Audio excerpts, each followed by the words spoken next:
Quiero darles la bienvenida. Espero que pues aprendamos algo diferente hoy, aprendamos algo nuevo. Si ya han visto este tema, repasemos otra vez este tema que es tan importante, más que todo en el área de ginecología, y que en realidad sí se ve bastante, a pesar de que no parezca, sí se ve bastante en la práctica y nos llegan diferentes pacientes así. Entonces, bueno, quiero comentarles, antes de explicarles un poco de lo que vamos a hablar hoy, del contenido, de que esta enfermedad pélvica inflamatoria, a pesar de que tenemos diferentes accesos a tecnologías, a imágenes diagnósticas, igual sigue siendo un diagnóstico basado en el criterio médico y en la clínica que presenta el paciente, porque como vamos a ver más adelante, los síntomas pueden parecer cualquier otra enfermedad de abdomen agudo. Y eso nos puede complicar bastante en el momento de hacer un diagnóstico certero. Por eso es que depende mucho de la clínica, depende mucho de los factores de riesgo. Obviamente no vamos a diagnosticar una enfermedad pélvica inflamatoria en un hombre y obviamente es muy difícil que diagnostiquemos esta enfermedad en mujeres que todavía no han empezado, por ejemplo, relaciones sexuales. Es algo muy, muy extraño. Entonces, cosas que tenemos que tener en cuenta antes de empezar la charla. Obviamente, la edad de inicio de relaciones sexuales para estas pacientes y claramente si tienen alguno de los factores de riesgo que vamos a hablar más adelante. Entonces, vamos a pasar esto. Este es el contenido que vamos a hablar el día de hoy. Vamos a hablar un poco sobre la etiología, los factores de riesgo. Ahí vamos a tocar la definición también, la fisiopatología, el diagnóstico y por último el manejo que le vamos a, o la manera en cómo vamos a abordar a estas pacientes, dependiendo si las dejamos intrahospitalarias, dependiendo si las dejamos ambulatorias, etc. Entonces, ¿cómo definimos la enfermedad pélvica inflamatoria? Básicamente se define como un síndrome, como pueden ver aquí en la diapositiva, un síndrome caracterizado por la inflamación secundaria a la infección en cualquier elemento del tracto genital superior, estructuras y adyacentes. Es decir, es una inflamación que se da por alguna infección en cualquier parte del tracto genital superior. Nuestra guía del Ministerio de Salud en Colombia, que aquí en Colombia es lo que lo que nos sustenta a nosotros para hacer el diagnóstico, lo define ya con diferentes etiologías. Entonces lo define, como ven aquí abajo, como un síndrome de dolor abdominal bajo, que es agudo, que incluye principalmente infecciones por Anicera gonorrea, la Clamidia trachomatis, bacterias gram negativas, anaerobio e incluso pues las vaginales. Entonces, básicamente, como pueden ver, ya es la misma definición que solemos encontrar en las diferentes literaturas, solamente que aquí ya nos está hablando de un dolor abdominal que es bajo, que es agudo y que incluye principalmente infecciones por las bacterias que les acabo de nombrar. Bueno, quiero decirles que mientras va pasando la charla, si tienen alguna duda o algo, la pueden dejar en el chat y lo vamos a ir respondiendo a medida que vaya pasando la charla también. Entonces, nuestro manual de CTO nos hace una referencia bastante práctica en el momento de diagnosticar y nos habla de un caso sospechoso y un caso confirmado. Y básicamente nos define caso sospechoso como toda mujer que presente un dolor abdominal bajo de pelvis o que tenga síntomas acompañantes como el flujo vaginal, como disparuria, como metrorragia, disuria, dolor, fiebre, náuseas y vómitos. Esto es un caso sospechoso, es decir, una mujer que llega a consulta por un dolor abdominal bajo, que puede ser cualquier otra patología, puede ser incluso una apendicitis, puede ser un cuadro agudo abdominal, pero que también venga con síntomas acompañantes como el flujo vaginal, la dispiduria, la metrorragia, la disuria, el dolor, las náuseas, fiebre y vómitos. Y ojo, ¿por qué es sospechoso? Porque yo les voy a hacer una pregunta acá. Por ejemplo, si me llega aquí un paciente que tenga fiebre, náuseas, vómitos y aparte también tenga un dolor abdominal bajo, ¿qué otra patología podemos estar sospechando nosotros aparte de esta enfermedad inflamatoria pélvica inflamatoria, que es bastante común y que la vemos todos los días? ¿Cuál otra? Exacto, Sandra, Adolfo, Kareli, exacto, apendicitis. Y esta sí que no tiene nada que ver con edad. O sea, esta se puede presentar en cualquier grupo etario, sea jóvenes que ya hayan empezado relaciones sexuales, sean adultos mayores. Entonces sigue siendo un caso sospechoso y son pacientes que debemos dejar en observación, como lo vamos a ver más adelante. En cambio, ya nos habla de un caso confirmado como toda mujer que presente un dolor abdominal bajo de pelvis o con o sin síntomas acompañantes como el flujo vaginal, disparuria, metrorragia, disuria, dolor, fiebre, náuseas y vómitos, pero en este caso ya yo corroboré en cultivo, técnica de gabinete o en PCR. Es decir, que a pesar de que tiene los síntomas, a pesar de que tiene el cuadro, ya yo hice una confirmación por medio de cultivo, por medio de PCR, etcétera. Esa es la gran diferencia del caso sospechoso y el caso confirmado. Aquí me están preguntando, ¿la infección urinaria podrá ser un diagnóstico diferencial? En mujeres, claro que sí, porque recuerden que la infección urinaria puede causar también fiebre, puede causarte náuseas, puede causarte vómitos, puede causarte disuria, que es el síntoma, uno de los síntomas principales de infección urinaria. Entonces, claramente puede ser un diagnóstico diferencial. Tenemos muchos diagnósticos diferenciales, casi la mayoría de patologías que abordan abdomen agudo, que nos causa dolor abdominal bajo, puede ser un diagnóstico diferencial para esta patología. Pero entonces, ya nos vamos a meter un poco con la etiología. Entonces, nosotros podemos encontrar diferentes microorganismos, como pueden ver en esta diapositiva, tanto exógenos como endógenos, que pueden causar esta enfermedad. Entonces, por ejemplo, tenemos microorganismos que son exógenos, que están en nuestra flora externa, que son exógenos, como por ejemplo la Neisseria gonorrea, la clamidia, por ejemplo el Mycoplasma genital. Y también tenemos microorganismos endógenos, como por ejemplo la vaginosis bacteriana, que incluso esta vaginosis bacteriana por Gardnerella es el germen más frecuente, patógenos entéricos y patógenos respiratorios. Entonces, ¿qué quiero que se lleven de esta diapositiva? Microorganismos exógenos son aquellos que están afuera, obviamente, que son adquiridos, como por ejemplo la gonorrea, que pueden llevar a que incluso se presente este cuadro, y microorganismos endógenos son propios de nuestra pared, de nuestra flora bacteriana y que pueden acelerarse, ya sea porque de pronto la paciente tenga un sistema inmune disminuido, porque por ejemplo la paciente tenga contacto muy estrecho o relaciones sin protección, etcétera. Entonces, tenemos ambos escenarios, pero ambos escenarios pueden llevar al mismo cuadro al final. Entonces, como les venía diciendo yo, una de las cosas más importantes, y si me lo preguntan a mí personalmente, lo más importante en la historia clínica de estos pacientes es preguntarles los diferentes factores de riesgo que pueden tener y que pueden llevar a que sea sí o sí un cuadro de EPI. Entre los factores de riesgo tenemos asociados al comportamiento sexual, asociados a riesgos sociodemográficos, asociados a hábitos personales y asociados a la enfermedad actual que esté presentando la paciente. Entonces, uno de los más importantes son aquellos que están asociados al comportamiento sexual. Y entre los factores de riesgo tenemos, por ejemplo, pacientes que tengan múltiples parejas sexuales. Nosotros cuando hacemos una historia clínica definimos las parejas sexuales, lo preguntamos siempre en un rango de tiempo de 6 meses, pero hay unas literaturas que nos hablan de 3 meses, entonces es súper importante preguntarle en los últimos 6 meses cuántas parejas sexuales has tenido, claramente sin juzgar a nuestra paciente, porque cada paciente es diferente, pero sí es súper importante que ella sea sincera con ustedes. Entonces, el consejo que yo les daría en este caso es lograr ese contacto médico-paciente y esa seguridad del paciente para que en verdad te cuente y se abra contigo. Bueno, mira, he tenido estas parejas sexuales porque a la larga vendría siendo uno de los factores de riesgo más importantes. Miren, por ejemplo, aquí también nos habla de tener una pareja nueva en los últimos 3 meses también, una historia previa de infecciones de transmisión sexual o incluso una EPI previa que de pronto fue maltratada o que ya se trató pero ya tiene el antecedente. Y miren, algo súper importante, como dice aquí Elena, es lograr la confianza del paciente, sobre todo en estos antecedentes de enfermedades de transmisión sexual, porque todavía tristemente vivimos en un medio donde solíamos juzgar y es muy cerrado con ese tema. Entonces, solemos señalar mucho de que esta persona tiene esta enfermedad sexual cuando no debería ser así.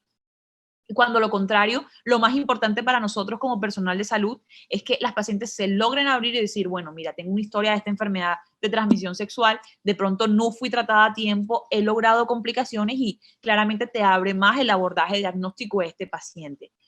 Tener relaciones sexuales no protegidas también puede llegar porque, como habíamos visto antes, unos diferentes patógenos que nos pueden llevar a este caso es, por ejemplo, la gonorrea.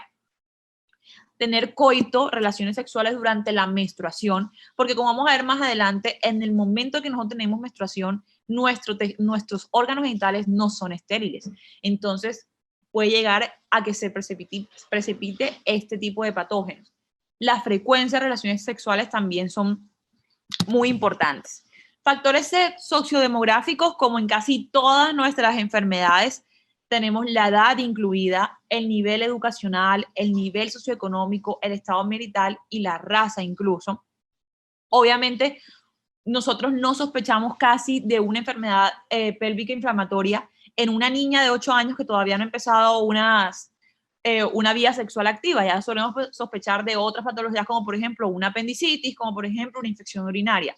Pero si ya nos llega una paciente ya adulta, ya hecha y derecha, por decirlo así, que ya tiene sus relaciones sexuales y que ha tenido diferentes parejas sexuales múltiples en los últimos 6 meses, bueno, ya abro ya mis alarmas para ver qué puede ser esto. Los hábitos personales. La presencia de duchas vaginales, a pesar de que esto es muy controversial porque a pesar de que muchas personas recomiendan duchas vaginales, sigue siendo un factor de riesgo y les voy a explicar el por qué. Cuando yo hago una ducha vaginal, yo estoy limpiando absolutamente toda la flora bacteriana, que a la larga también nos sirve como protección. Porque nosotros tenemos una flora bacteriana no solamente genital, sino en casi todos nuestros órganos, en la piel, incluso en nuestro sistema gastrointestinal.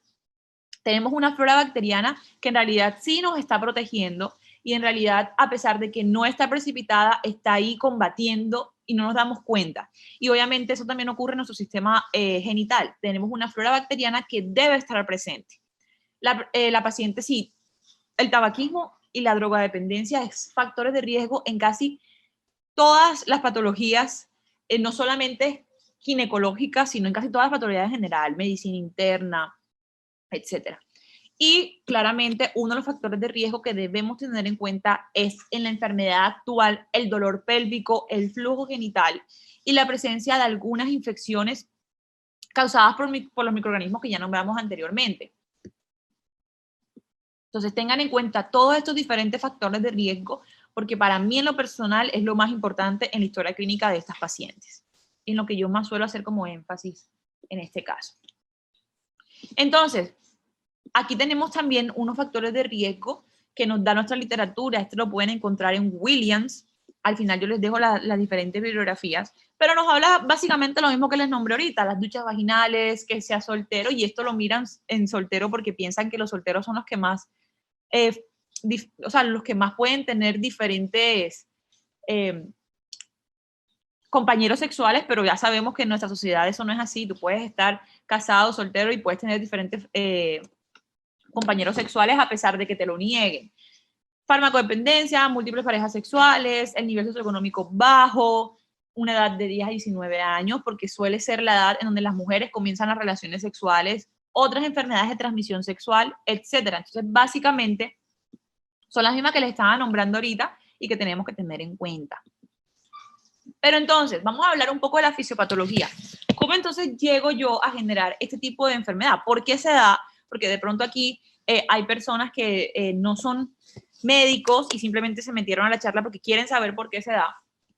Y básicamente sabemos nosotros que los órganos genitales, pues, internos, son estériles en su hábitat normal. En su estado habitual es estéril, a excepción de cuando se tiene la menstruación. Entonces ahí deja de ser estéril, está el desprendimiento del endometrio y, bueno, deja de ser estéril, que no es el tema de ahora. Por eso, tener relaciones sexuales mientras las mujeres están en menstruación es un factor de riesgo, porque es el único punto donde tus órganos genitales internos dejan de ser estériles y pasan a estar un poco contaminados. Entonces, a pesar, miren, el cuerpo, yo siempre digo, es perfecto. A pesar de que es un órgano que es estéril, también es un órgano que se protege. Tenemos una barrera endocervical. Y esa barrera endocervical está dada por dos cosas principalmente. Primero, por el canal cervical, que es esto que están aquí, que ven aquí en el circulito. Todo esto es el canal cervical. Y segundo, por el moco cervical que se produce. Entonces, este moco puede cambiar dependiendo de los diferentes estados en la ovulación de que estemos las mujeres, pero el moco siempre está presente. Entonces, tener el canal endocervical y el moco cervical se vuelven al final una barrera endocervical que me va a evitar la propagación y la ascendencia de estos patógenos. Pero cuando ya yo presento una alteración en el canal cervical o en el moco, se ven afectados por cualquiera de los factores de riesgo que mencioné anteriormente, es cuando me va a llevar a que se dé una inflamación en las diferentes zonas de nuestro tracto genital femenino. Claramente tenemos unos puntos claves para tocar. Por ejemplo, el sistema inmunológico es súper importante porque con un sistema inmunológico bajo y una mínima alteración del canal cervical y moco cervical ya es un factor de riesgo para generar una EPI. Con un estado nutricional malo también es un factor de riesgo para generar, porque esto va ligado ya. El estado nutricional va ligado con el sistema inmunológico. Entre mal estado nutricional, mal estado sistema inmunológico. Entre mejor estado nutricional, mejor sistema inmunológico. Y los mecanismos de barrera que ya nombré anteriormente. Entonces, básicamente tenemos tres aspectos: sistema inmunológico, estado nutricional y los mecanismos de barrera, que son el canal endocervical y el moco cervical. Cuando tengo alterado cualquiera de estos, me va a llevar a que al final se dé pues esta alteración de la mucosa y lleve a las consecuencias mucho más graves, que son ya la inflamación, y si tenemos la inflamación que se vaya propagando puede llevar a cualquiera de las zonas, es decir, yo puedo empezar una inflamación acá, pero puede llevar acá, en las diferentes zonas de nuestro tracto genital femenino, y eso es una EPI. Esa es la diferencia que tiene la EPI con las diferentes otras enfermedades del tracto genital femenino. La EPI puede llegar aquí, como ven en esta imagen, a cualquier parte y puede estar alterado diferentes partes dependiendo del estadio que se encuentre la EPI, que los vamos a ver más adelante, la clasificación que nosotros tenemos de la EPI. Y ya claramente ustedes saben dónde está ubicado nuestro sistema genital femenino. Entonces el cuadro típico que te da una inflamación es el dolor, ya lo sabemos.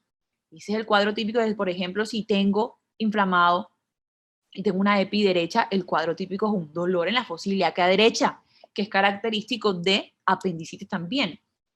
Dolor en la región pélvica, un dolor que puede tener signos de irritación peritoneal, un dolor a la movilización cervical, cuando se palpan anexos también duele. Ese es el cuadro típico de una inflamación. ¿Todo bien hasta ahora? Quiero que me vayan diciendo, a veces siento que hablo solita y no sé si estoy hablando sola, pero coméntenme, ¿va todo bien? Ya tocamos lo que es la fisiopatología, por qué se da. Ahora quiero tocar los criterios diagnósticos, pero antes de hablar de criterios diagnósticos sí es importante que hayan tenido claro eso. Listo, súper. Súper. Entonces, ahora sí, como les decía, como se puede parecer a diferentes cuadros agudos de abdomen agudo, tenemos unos criterios diagnósticos que nos van a ayudar a nosotros pues a diagnosticar esta enfermedad. Estos criterios diagnósticos pueden ser criterios mayores y también tenemos criterios menores. ¿Qué pasa? Nosotros tenemos que tener presente todos los criterios mayores, que es esto que ustedes ven en el cuadro verde, y tenemos que tener al menos uno de los criterios menores. Entonces, ¿cuáles son estos criterios mayores? Dolor abdominal bajo o dolor a la palpación de los anexos. Esto se hace en el momento del examen físico. Ustedes saben que hacen el tacto, hacen el tacto y comienzan a mover para ver si le duelen los anexos, o dolor a la movilización del cérvix. Y una ecografía que no esté sugestiva de otra patología, más uno de los siguientes criterios: que esté acompañando una secreción endocervical purulenta, que tenga flujo vaginal, que tenga dolor abdominal en rebote, o sea, que haya una irritación peritoneal presente en esta paciente, una temperatura mayor de 38 grados, y en caso de disponer de laboratorios, pues que tenga un recuento leucocitario mayor a 10.500 con neutrofilia mayor al 80% y una BCG elevada. Como son tantas cosas que tenemos que aprendernos, por decirlo así, sí, vamos a hacer una lista de chequeo y vamos aprendiéndolo. Lo que yo les recomiendo es que, miren, leamos bien lo que dice nuestra literatura. Nuestra literatura dice dolor abdominal bajo o nos dice o dolor a la palpación de los anexos, o dolor a la movilización del cervix con una ecografía que no sea sugestiva de otra patología. Es decir, la paciente puede tener dolor a la palpación de los anexos, pero de pronto en ese momento no tiene dolor abdominal bajo. O puede tener el dolor abdominal bajo, pero de pronto no tiene dolor a la palpación de los anexos. Eso ya me hace un positivo de signos mayores, de criterios mayores. Más aquí sí tengo que tener una ecografía que no sea sugestiva a otra patología. ¿Qué pasa? No sé si en sus países sea así, pero aquí todavía vivimos en un país donde si estás en un rural, de pronto no tienes una ecografía. Te toca remitir a la paciente y estás perdiendo tiempo. Entonces, la ecografía no sugestiva a otra patología es bastante controversial porque pues si estás en un rural o si estás en un pueblo donde no tengas estas tecnologías, pues obviamente es muy difícil sacar el diagnóstico así. Ay, sí, entonces como no tengo la ecografía no puedo hacer el diagnóstico. No, no puedes perder el tiempo. Es igual, tienes que hacer el diagnóstico simplemente con el dolor abdominal bajo o a la palpación de los anexos o a la movilización del cervix. Ahora sí llega uno de los siguientes criterios. Secreción endocervical purulenta, flujo vaginal, a temperatura mayor a 38 grados, veces elevada, etc. Entonces yo les voy a poner un caso. Por ejemplo, les llega una paciente de 22 años de edad, esta paciente te comenta que pues en los últimos 6 meses ha tenido 2 compañeros sexuales, que bueno, que no se cuida al tener relaciones sexuales y tú estás sospechando de una EPI. Pero entonces para tú hacer el diagnóstico, tú encuentras que la paciente llega con fiebre, vayan anotando, te llega con una fiebre de 39 grados, que la paciente aparte tiene flujo vaginal y que la paciente tiene dolor a la palpación de los anexos, pero la paciente no te viene con dolor abdominal bajo, simplemente te llega con la fiebre, con el flujo vaginal y cuando tú le haces el tacto, porque dices, ay, ¿sabes qué? Voy a ver si voy a hacerle un tacto para descartar, tiene dolor a la palpación. ¿Ustedes hacen o no hacen el diagnóstico de EPI? Los quiero leer a ver qué opinan.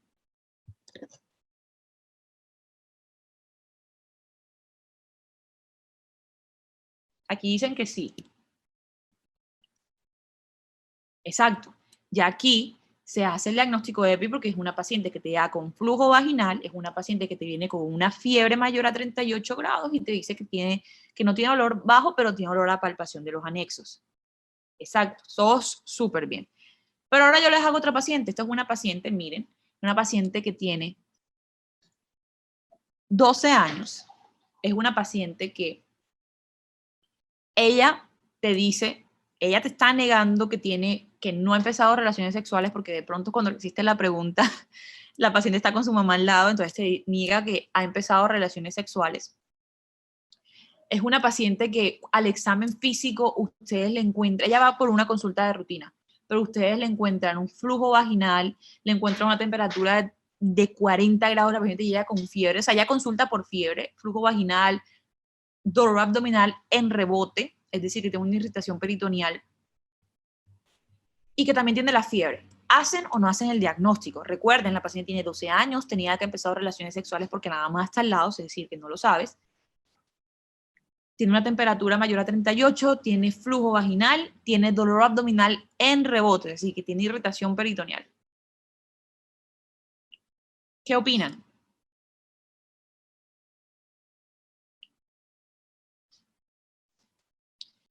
Bastante difícil, ¿no? Porque tenemos una paciente que te está negando que tiene relaciones sexuales, pero tú o sea, lo puedes sospechar porque no se nos puede olvidar que en nuestro medio a los 12 años ya se tienen relaciones sexuales.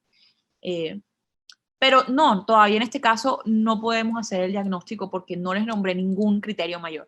Les nombré que viene con fiebre, que tiene con flujo vaginal, pero que viene con dolor abdominal en rebote, o sea, irritación peritoneal.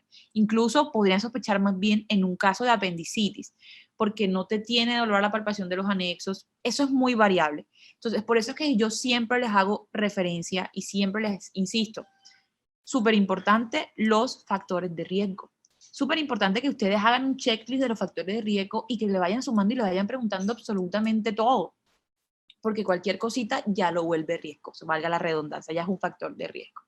Pero, por ejemplo, si ya te viene a ti una paciente que tiene relaciones sexuales, solamente tiene un compañero sexual, tiene relaciones sexuales, y la paciente te dice que ella tuvo una enfermedad de transmisión sexual hace mucho tiempo que fue controlada, que ya no tiene la enfermedad de transmisión, que fue sí, que es controlada, pero que te viene con dolor abdominal bajito, porque ellas llegan así, no, mira, tengo un dolor abdominal bajito, pero que la paciente solamente tiene con el flujo vaginal, que ella dice que su flujo vaginal normalmente es así. ¿Harían o no el diagnóstico?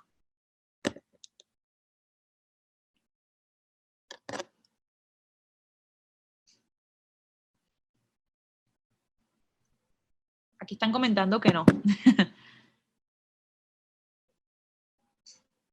La verdad es que sí haríamos el diagnóstico, porque te está diciendo que tiene un dolor abdominal bajo, esto ya es un criterio mayor, te llevó con un dolor abdominal bajito y tiene uno de los siguientes criterios que es el flujo vaginal, a pesar de que ya te esté comentando de que su flujo vaginal suele ser así, porque nosotros no podemos descartar de que como es así, entonces no lo tiene.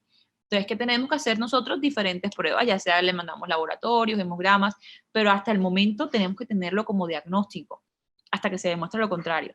Si ustedes quieren tener diferentes diagnósticos diferenciales, claramente, obviamente, nadie les va a negar. Pero miren lo que les puede pasar. Te puede pasar que sea una mujer que tenga solamente un compañero sexual, pero que ese compañero sexual sea infiel, o que ese compañero sexual, sí, tenga enfermedad de transmisión sexual. Y eso no es, la verdad es que eso no es fuera de lo común, todo lo contrario.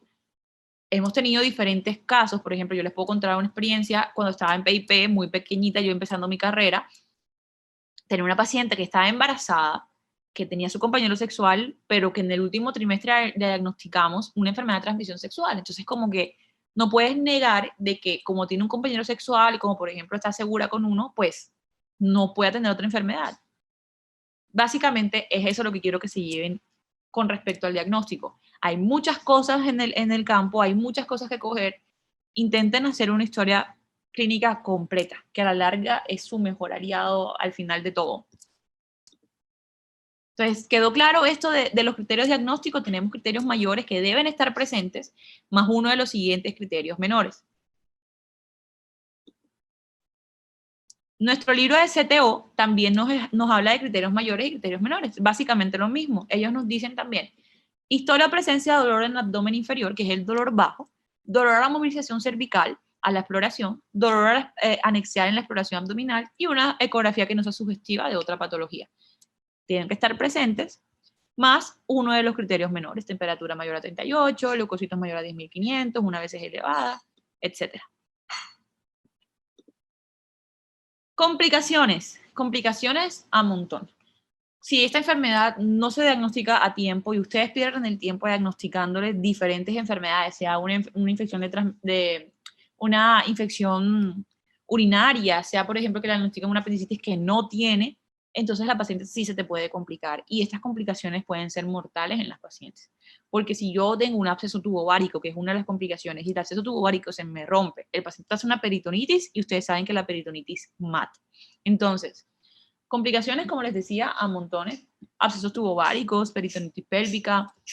En las mujeres, por ejemplo, que tienen el dispositivo del DIU, porque ese es su método anticonceptivo, pues se recomienda más bien quitar este dispositivo porque a veces en diferentes literaturas lo miran como un factor de riesgo. Entonces, importante, las mujeres con VIH pueden tener síntomas mucho más severos porque su sistema inmunológico está por el suelo. Y yo les nombraba ahorita que el sistema inmunológico se vuelve algo súper importante en el momento de la fisiopatología. Entonces, su sistema inmunológico por el suelo, la infección altísima, complicación, incluso una sepsis. Hace una bacteriemia y termina lo de la sepsis. Y la complicación más temida de esta enfermedad inflamatoria, pélvica inflamatoria, la esterilidad. Cuando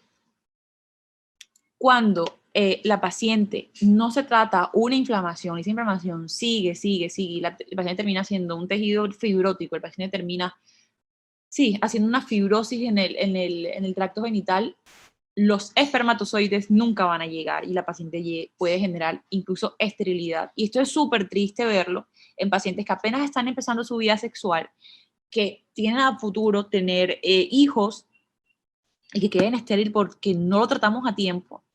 Es súper triste.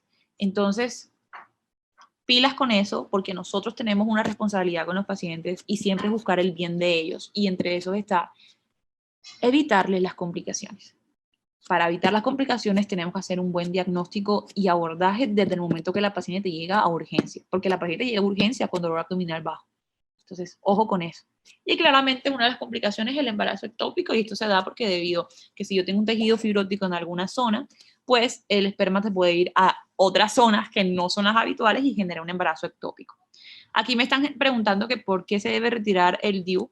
El DIU, no, yo no estoy diciendo, bueno, no quiero decir que sea malo, ni mucho menos, es uno de los métodos anticonceptivos que más se usan y uno de los más, que más porcentaje, pues, de protección tiene, pero en las mujeres que tienen métodos anticonceptivos DIU, ya lo tienen por muchísimo tiempo, es un factor de riesgo a infecciones. Entonces, como se puede infectar por diferentes cosas, entonces si yo no lo quito a tiempo, pues puede generar un cuadro peor. Entonces yo suelo preguntarle en la historia clínica, ¿tienes algún método anticonceptivo? El DIU, ¿hace cuánto lo tienes? Ah, bueno, vamos a ver si de pronto este dispositivo es el que te causó tu EPI, porque de pronto no tiene otros factores de riesgo. Entonces, pero si ya, por ejemplo, tengo una mujer que tiene DIU, que lleva un tiempito moderado y que de pronto tú sabes que la enfermedad pélvica inflamatoria la tiene porque de pronto tiene diferentes parejas sexuales, porque de pronto tiene una enfermedad de transmisión sexual, pues ya tú sabes que el DIU no es la causa de esto, o es muy baja que sea la causa y que la causa pueden ser los diferentes factores de riesgo que tiene. Otra cosa importante con el DIU, una mujer que le acaban de poner un DIU y está muy aguda con el DIU, o sea que no lleva tanto tiempo con esto presente, también considerarlo porque de pronto se infectó en el momento de ponerlo. Entonces, esas son las cosas que tienen que tener en cuenta con respecto a esto. Ojo, no es malo, pero sí debemos tenerlo en cuenta.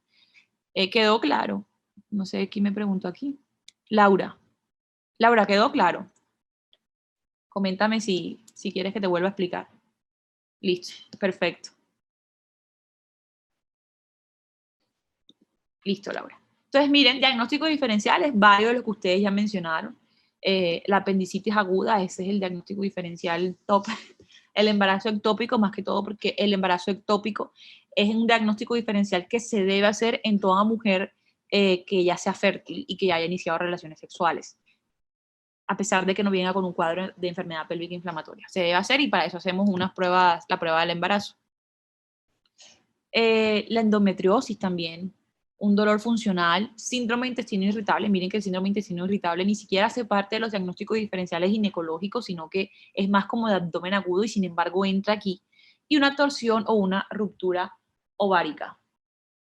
Súper importante que los tengan presentes, pero bueno, cada uno de estos diagnósticos diferenciales tiene su manera de hacerle su diagnóstico clínico. Por ejemplo, la apendicitis aguda es un diagnóstico 100% clínico, pero también nos podemos ayudar con imágenes, etcétera. Entonces, bueno, ahí vamos viendo nosotros a medida que vaya avanzando la paciente. Entonces, nosotros tenemos una clasificación de esta enfermedad pélvica inflamatoria. Y como les decía ahora, la clasificación se vuelve importante en la manera en cómo vamos a tratar a la paciente y en la manera en las complicaciones que puede presentar la paciente. Obviamente, una paciente que te viene ya con un estadio 4, que ya les voy a explicar qué es una paciente que, oye, tiene alto riesgo de hacer sepsis y te puede morir. Pero una paciente que te venga con una EPI leve que acaba de iniciar, bueno, mira, incluso hasta le puedo disminuir la terapia de antibióticos que le puedo dar después. Entonces tenemos 4 estadios, la clasificación nos habla de 4 estadios, estadio 1, 2, 3 y 4. Es EPI leve, EPI moderada, EPI severa y EPI muy severa. La EPI leve nos habla de una salpingitis aguda sin peritonitis, es decir, solamente vamos a ver una inflamación, una salpingitis, una inflamación de las trompas, que es aguda, que no tiene síntomas de irritación peritoneal, no tiene peritonitis. La EPI moderada es una salpingitis aguda con pelviperitonitis, es decir, que ya te puede dar síntomas de irritación peritoneal. La EPI 3 es una EPI severa que tiene una salpingitis con formación de procesos tubováricos. Y la EPI 4, que es una EPI muy severa, ya es cuando se rompe esos abscesos tubováricos y choque séptico. Entonces vamos a repetirlo porque de pronto es como larguito. La EPI 1 simplemente es la inflamación de las trompas. La EPI 2 es cuando tengo inflamación de las trompas, pero que también tengo pelviperitonitis, síntomas de irritación peritoneal.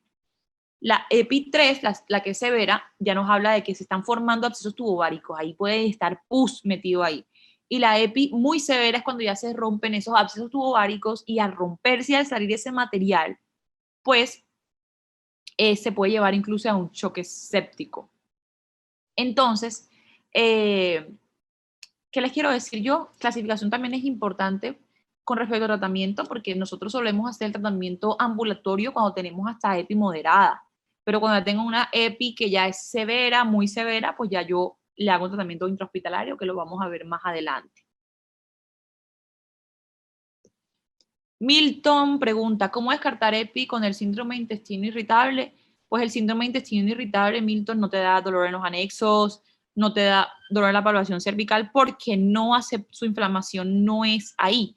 El síndrome de intestino irritable suelen ser las personas que sufren del colon, antecedentes de que sufren el colon, de que se hinchan cuando comen lácteos, se hinchan cuando tienen comen algunas comidas específicas, que bueno, no es el tema de hoy, pero puede ser cualquier cosa, y cuando tú les haces el examen físico, ustedes sienten los gases, literalmente sienten los gases a la palpación del colon. Y la formación, que Víctor también pregunta, la formación de ácido tubo se presenta ya cuando esa inflamación se está, bueno, ustedes saben el proceso inflamatorio, hay una parte que se vuelve purulenta. ¿Por qué? Porque eso ocurre en casi todo. Cuando tengo un proceso inflamatorio, las bacterias, que suelen ser bacterias anaerobias, se alimentan obviamente de que no llegue el oxígeno, y aquí ¿cómo decirlo para que sea más fácil? A ver, la sangre que tiene que llegar, o más bien la irrigación que tiene que llegar se está viendo obstruida debido a la inflamación. Y como está llegando irrigación, esas bacterias hacen fiesta, porque cuando no les llega oxígeno, ellas hacen fiesta, muchas de las que son anaerobias. Al hacer fiesta, literalmente, ellas comienzan a producir pus. Y comienzan a formarse los diferentes abscesos. La complicación de la estadio 4 es cuando esos abscesos son tan complicados o hacen tanta presión intra que esa presión se rompe y puede llevar, esa pus puede salir, y eso lleva claramente un choque séptico. Eso es un material que no puede estar presente. Nosotros no debemos tener pus en ninguna, ni abdomen, ni pelvis, ni en ningún lado, ¿ok?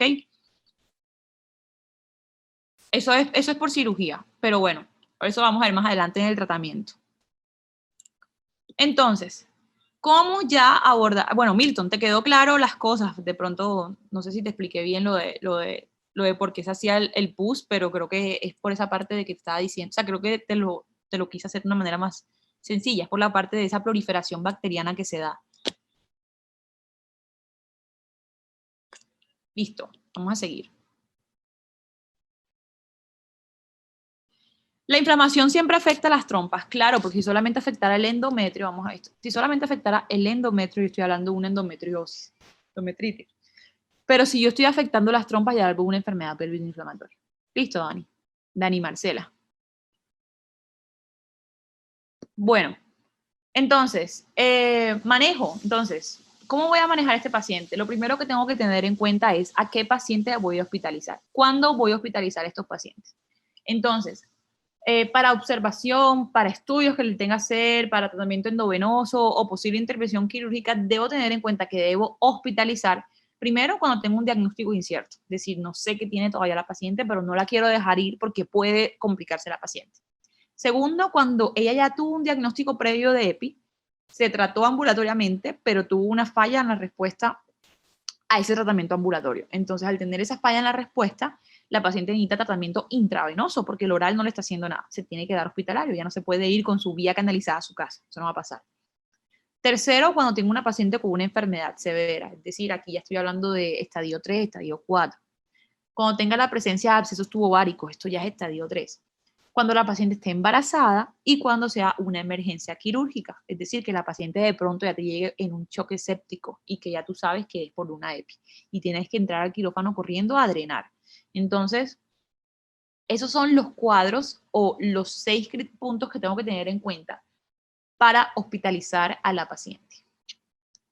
Ya sea porque la voy a dejar en observación, porque tiene un diagnóstico incierto, ya sea porque tiene una falta de la respuesta al tratamiento, entonces le tengo que dar un tratamiento endovenoso, o ya sea porque de pronto venga con una emergencia quirúrgica, la presencia de abscesos tubováricos y tengo que hacerle una intervención quirúrgica a esta paciente. Entonces, ¿a quién le hago yo un tratamiento empírico? Entonces, el tratamiento empírico se recomienda ante la presencia mínimo de signos o síntomas que te sugieran la EPI. Entonces, obviamente, como les decía yo, a esto no se le puede perder el tiempo. Tiene que ser lo más pronto posible porque, como se pudieron dar cuenta, los criterios diagnósticos son muy volátiles. O sea, eso puede cambiar mucho. La paciente puede tener esto, pero de pronto no tiene esto, pero tiene esto y no tiene esto, y pueden ser diferentes patologías. Entonces, al no tener unos criterios definitivos y que sean tan volátiles, obviamente las consecuencias de no tratar a la paciente y mandar a la casa sin tratamiento pueden ser incluso mortales para la paciente. Entonces, ante la mínima sospecha de una EPI, le doy tratamiento empírico. ¿Con qué? Con antibióticos, que lo vamos a ver más adelante. Tratamiento empírico que se da normalmente suele ser un tratamiento ambulatorio, que lo vamos a ver más adelante. Entonces aquí viene, ¿cómo el tratamiento de esto? Obviamente es un tratamiento antibiótico, porque aquí estoy ante la presencia de una inflamación debido a gérmenes, a bacterias. Entonces, bueno, antes de empezar con el tratamiento antibiótico, Sandra, sí, la EPI puede ser uni o puede ser bilateral. Mira lo que te decía ahorita. Unilateral, por ejemplo, si tengo una inflamación de la trompa derecha y te puede dar un cuadro de dolor en la fosa ilíaca derecha. Pero si de pronto es bi, porque de pronto está más complicada, de pronto, mira, tiene todos los factores de riesgo que quieras decir, la paciente tiene que se atiende las dos y puede presentar incluso dolor en ambas fosas ilíacas. ¿Qué es lo más común? Que sea uni, porque es muy raro que la paciente llegue tan complicada así, pero como en la viña del Señor todo es posible, entonces puede llegar como sea. Pero ten en cuenta que el tratamiento es igual en ambos, si es uni o bilateral, ¿ok? Entonces, tratamiento antibiótico, como les decía, sí, se tiene que dar el tratamiento. Este tratamiento puede ser ambulatorio o puede ser un tratamiento intrahospitalario, que lo va a definir el cuadro que presenta la paciente, que lo va a definir la clasificación de la paciente y obviamente los criterios que nos digan esto que vimos acá. Voy a trazar un poquito. Los criterios que nos hablan a nosotros de dejarlo hospitalizado. Eso es lo que nos va a definir si es un tratamiento ambulatorio o intrahospitalario. Empecemos con el más sencillo, el tratamiento ambulatorio. Ese tratamiento ambulatorio yo le hago ante la presencia de un diagnóstico de EPI que esté en estadios leves o ante la sospecha, que les decía ahorita, que era esto que vemos acá, ante la sospecha de que pueda tener una EPI. Entonces, ¿qué le hago yo? Nuestro guía del Ministerio de Salud nos habla de que podemos dar una ceftriaxona intramuscular 500 miligramos dosis única, una sola vez, dosis única, más acitromicina 1 gramo vía oral por 2 semanas por semana durante 2 semanas, es decir, una por semana por 2 semanas, más metronidazol 500 miligramos vía oral cada 12 horas por 2 semanas. El tratamiento en realidad va a durar 2 semanas en total. Resumiéndole todo, cuando llega la paciente le aplico ceftriaxona intramuscular 500 miligramos dosis única, le dejo metronidazol cada 12 horas por 14 días y una acitromicina por semana. ¿Tengo que hacerle control? Sí, obviamente a las 72 horas le suelo hacer un control para ver cómo va evolucionando, porque si yo veo que de pronto sigue con fiebre, leucocitos altísimos, no se mejora, pues prefiero dejarla hospitalaria y me doy cuenta que de pronto el tratamiento ambulatorio, pues oral no le hace mucho efecto, entonces la prefiero dejar con tratamiento intravenoso. Pero si la paciente está bien, está respondiendo al tratamiento, le sigo el tratamiento ambulatorio por las 2 semanas que tiene que durar el tratamiento. Algo importante aquí, ojo con el tema y hacerle mucho énfasis a sus pacientes de no cortar el tratamiento. No hay nada peor, y yo siempre digo eso, no hay nada peor que dejar a medias el tratamiento antibiótico por la resistencia bacteriana. Entonces, de pronto la paciente no se le advirtió que no podía suspender el tratamiento antibiótico y lo suspende de pronto a la semana y hace una resistencia bacteriana y si se complica la paciente, esos antibióticos que ustedes ya le hicieron no le van a hacer efecto y tenemos que subir la administración de antibióticos, no por dosis, sino de antibióticos diferentes. Entonces ya de pronto no le hace una cefalosporina de primera generación, sino que tenemos que escalar a tercera generación y eso es lo que nosotros queremos evitar debido a las resistencias bacterianas. ¿Tratamiento ambulatorio quedó claro?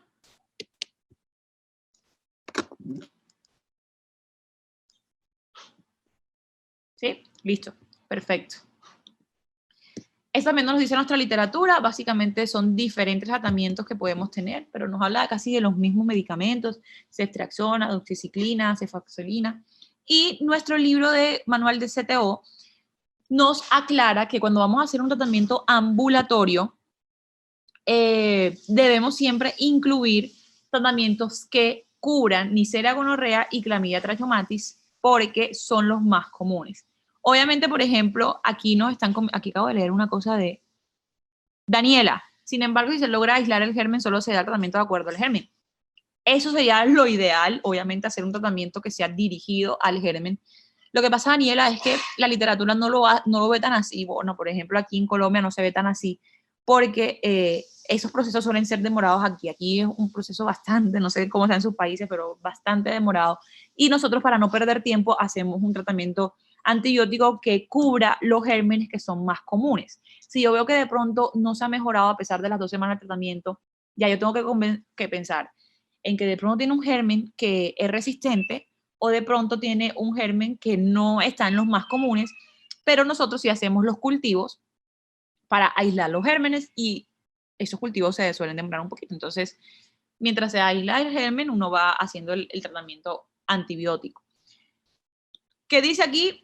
Tratamiento ambulatorio de EPI leve moderada. Entonces, estas son las alternativas que nos da nuestro manual de CTO. Ofloxacino, 400 miligramos vía oral cada 12 horas por 14 días.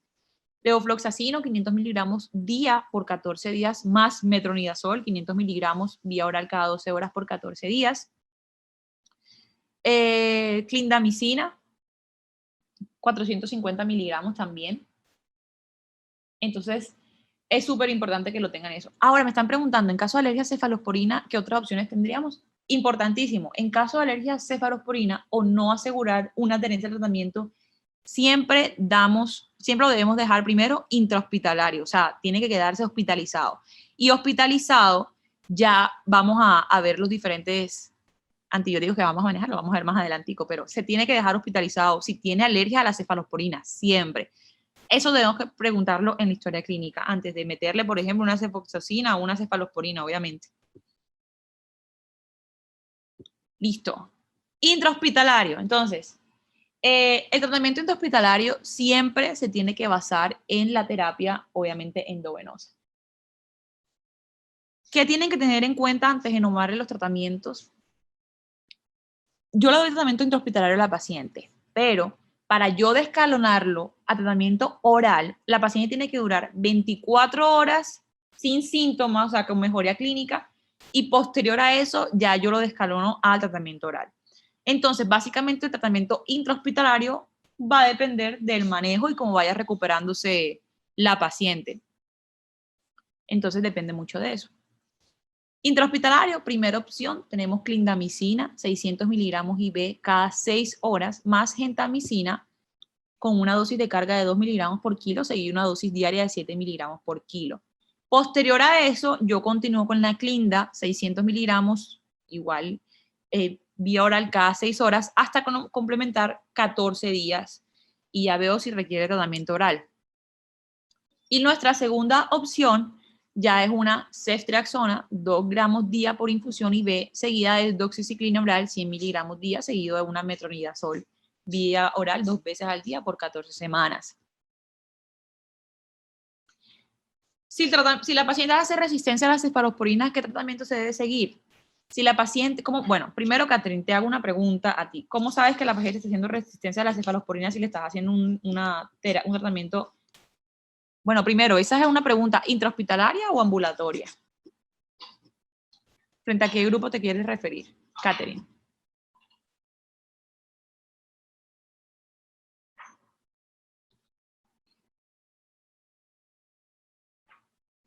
Ok, intrahospitalaria, me está comentando Catherine. Entonces, cuando tú lo tienes intrahospitalaria,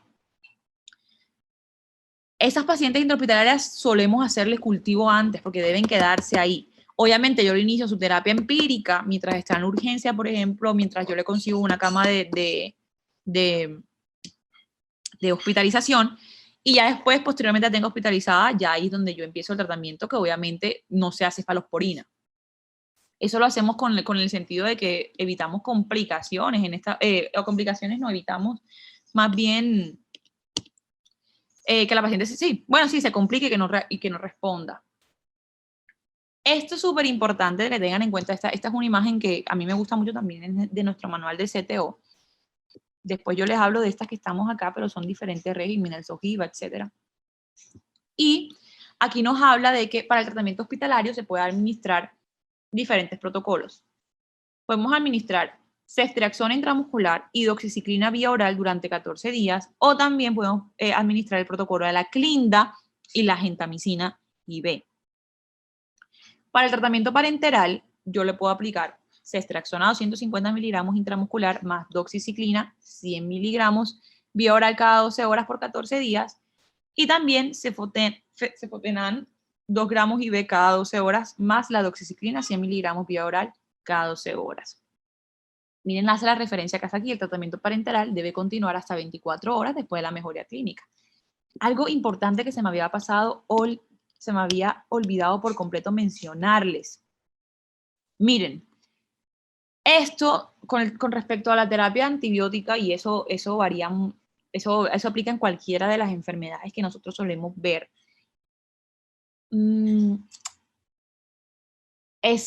Varía mucho, los gérmenes varían mucho dependiendo de la zona donde ustedes se encuentren. Por ejemplo, la infección de vías urinarias se trata diferente en mi hospital a como de pronto se trata en Bogotá, en Medellín. O de pronto ustedes tratan una enfermedad pélvica inflamatoria con unos gérmenes específicos en algún lugar porque son más comunes. Entonces, esa prevalencia de gérmenes varía en la zona y por eso es que de pronto la literatura es muy variable con eso, porque las guías colombianas seguramente no tienen los mismos antibióticos para las guías de pronto europeas, porque allá manejan otro tipo de gérmenes. Entonces, ténganlo en cuenta y el consejo que yo les doy es que revisen su guía de su país, porque sé que aquí hay varios de diferentes países, y revisen los antibióticos y ya después que revisen los antibióticos digan como que, bueno, de pronto le doy ese antibiótico porque este es el germen más común.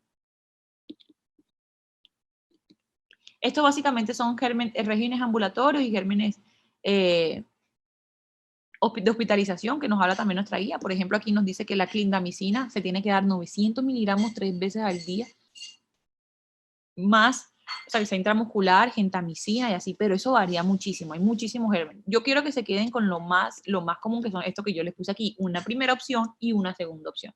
Una primera opción, que es la clinda, 600 miligramos IV cada 6 horas, más la genta, con una dosis de carga de 2 miligramos kilo, seguido de una dosis diaria de 7 miligramos kilo, y posteriormente continuamos con la clinda 600 miligramos vía oral cada 6 horas hasta como que ya complete las 2 semanas, los 14 días.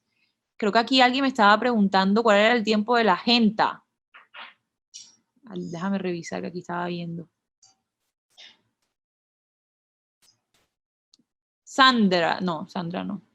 Déjame revisar. Alexander estaba preguntando cuál era el tiempo de la gentamicina. La gentamicina, Alexander, se da con una dosis de carga. Cuando hablamos de una dosis de carga es que sea una sola. 2 miligramos kilo seguido una dosis diaria de 7 miligramos. Pero la que tiene que quedar los 14 días, esa se suspende. La que tiene que quedar los 14 días es la clinda. Entonces, vamos a ver acá. Entonces, tratamiento quirúrgico, que es súper importante también, lo que me preguntaron al principio, que hacíamos con estos abscesos tubováricos. Para el tratamiento quirúrgico se les da más que todo a pacientes que sean casos severos o que haya una evidencia de que ellos tengan un absceso pélvico, que tengan un abdomen agudo, un abdomen irritado, un abdomen con signos de irritación peritoneal, un absceso tubovárico roto, obviamente tengo que drenar, o ya el paciente que esté en un choque séptico y haya necesidad de hacer un lavado. Me preguntaron ahorita por las parejas sexuales, aquí están. Todas las parejas sexuales deben ser contactadas porque a estas parejas hay que darle antibiótico, así la infección no se propague. Obviamente, un hombre no va a ser una enfermedad pélvica inflamatoria, pero debemos darle tratamiento antibiótico y se recomienda dar el tratamiento antibiótico ambulatorio. Este que vimos aquí, déjenme atrás otra vez. Este que vimos acá. Ceftriaxona, acitromicina, metronidazol. Eso se le recomienda dar y que pues el paciente esté controlado. Con respecto al tiempo del tratamiento, pues lo recomendable es que sea también por 14 días, o sea, 2 semanas, porque a pesar de que de pronto no presente síntomas, debe controlarse. Ahora, de pronto el paciente te llega con una infección, de pronto el paciente masculino ya tiene una complicación, entonces ya eso depende de eso y eso puede variar diferente en diferentes cosas. Bueno, aquí me está preguntando doctor Cristian Marcelo. Indiferentemente a que la usuaria se encuentre hospitalizada, se va a iniciar terapia antibiótico, ya que resultó del cultivo antibiótico. Exacto, no, creo que no fue una pregunta, creo que lo dijiste. Exacto, es así. A pesar de que la paciente se encuentre hospitalizada, como el cultivo se demora un poquito, yo necesito empezar antibióticos y por eso es que nosotros hablamos de una terapia empírica.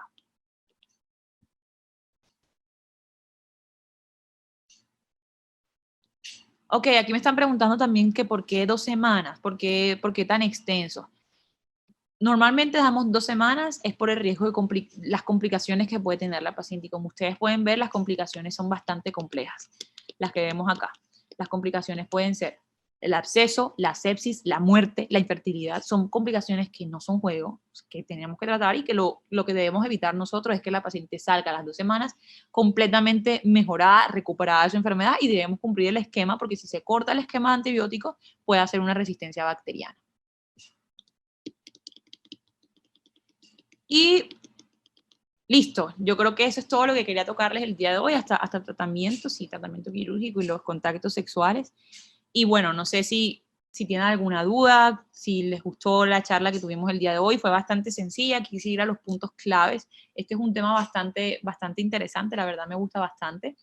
Y bueno, intenté ponérselo lo más claro posible y nombrar las cosas más importantes, que son cómo hacer el diagnóstico, cómo hacer el abordaje, el tratamiento, los factores de riesgo que son súper importantes.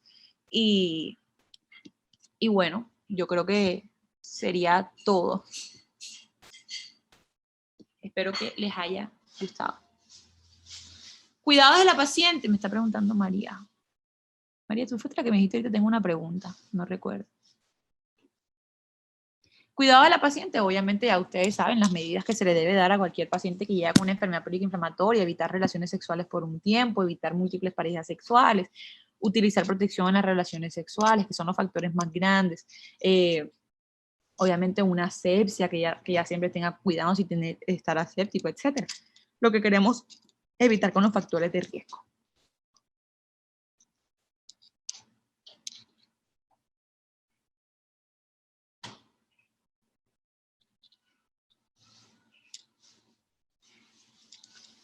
Listo, ay, qué bueno que les haya gustado. Bueno, voy a aprovechar y los voy a invitar a seguirme en Medical Doctor 122, si de pronto no me siguen. Ahí también hago videos cortos de estos temas, que suelen ser un poquito largos, que de pronto nos demoramos una hora y media explicándolos. Son videos cortos, imágenes, etc. Y bueno, espero que en verdad sí les haya gustado. Muchas gracias por estar aquí.